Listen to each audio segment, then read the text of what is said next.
NEET পরীক্ষায় গড়হাজির প্রায় অর্ধেক পরীক্ষার্থী। রবিবার নিট পরীক্ষা ছিল, গড়হাজির 750 জন পরীক্ষার্থী। 1563 জন পরীক্ষার্থীর মধ্যে 813 জন পরীক্ষা দিয়েছেন, এমনটাই খবর পাওয়া যাচ্ছে।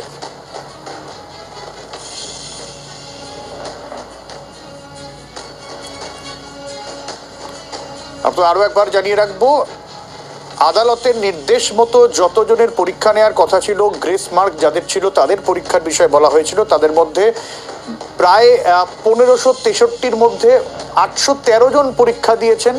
বাকি জন গড়হাজির, প্রায় অর্ধেক পরীক্ষার্থী গড়হাজির, এখনো পর্যন্ত সেই তথ্য সামনে আসছে। আমরা আরো আপডেট নেওয়ার চেষ্টা করব। রাজীব রয়েছেন আমাদের সঙ্গে। রাজীব, এই পরীক্ষা তো আদালত যা নির্দেশ দিচ্ছিল সেই নির্দেশ মতোই, তাই তো? হ্যাঁ, আদালতের নির্দেশ অনুযায়ী দেখো যে নিট পরীক্ষা। আমি রাজীব এই জায়গা থেকে জানতে চাইবো, এই ক্ষেত্রে তো তাহলে যারা গ্রেস মার্ক পেয়েছিল তাদের পরীক্ষার কথা বলা হয়েছিল, কিন্তু যখন প্রায় অর্ধেক পরীক্ষার্থী তারা উপস্থিত নেই, অন্যরকম মানে দাঁড়ায় তো। একদমই অন্যরকম মানে দাঁড়ায়। সেক্ষেত্রে যে দুর্নীতির একটা সন্দেহ করা হচ্ছিল এবং সেই সন্দেহ ক্রমশ ঘনীভূত হতে হতে কেন্দ্রীয় সরকারও শেষমেশ সিবিআই তদন্তের নির্দেশ দিয়েছে, তার মানে একটা দুর্নীতির আঁচ পাওয়া গিয়েছে। এবং সেই আঁচ তুমি দেখতে পাচ্ছ যে কোথায় গিয়ে দাঁড়াচ্ছে, সিবিআই আধিকারিকরা মার খাচ্ছেন। কিন্তু ঘটনা যেটা দাঁড়ালো, 1563 জন, যার মধ্যে 813 জন পরীক্ষা দিতে উপস্থিত হলেন। এক্ষেত্রে আদালতের নির্দেশ রয়েছে এবং যে ন্যাশনাল টেস্টিং এজেন্সি, তাদের বক্তব্য আদালতে, যারা পরীক্ষা দেবেন না তাদের কিন্তু গ্রেস মার্ক বাতিল হয়ে যাবে। অর্থাৎ তারা যে নম্বর পেয়েছিলেন এমনি পরীক্ষা দিয়ে দেরিতে প্রশ্নপত্র দেওয়ার জন্য, সেই নম্বরই তাদের কিন্তু থাকবে।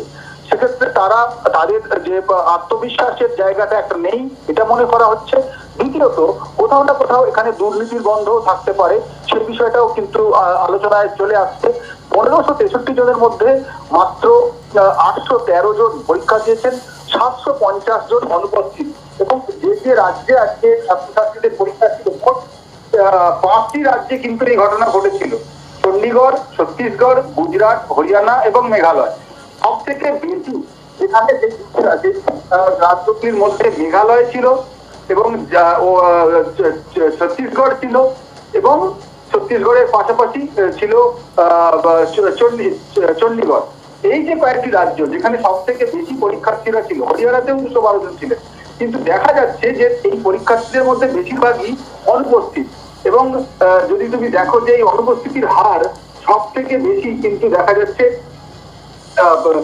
ছত্তিশগড়ে। যে ছত্তিশগড় নিয়ে এত অভিযোগ উঠছে, সেই ছত্তিশগড়ে সব থেকে বেশি অনুপস্থিতি, এবং তারপরে হরিয়ানাতেও অনুপস্থিতির হার রয়েছে। অর্থাৎ যে পরীক্ষার্থীরা গ্রেস নম্বর দিয়ে পাস র্যাঙ্ক করেছিলেন, যা নিয়ে অভিযোগ উঠেছিল, সেই জায়গাতেই একেবারে স্পষ্ট হয়ে গেল যে অর্ধেক পরীক্ষার্থী তারা দ্বিতীয়বার পরীক্ষায় বসে ওই নম্বর পাওয়ার মতো অবস্থায় নেই। সম্ভবত সেই কারণেই তারা পরীক্ষা আজকে এগিয়ে গিয়েছে। অনেক ধন্যবাদ রাজীব।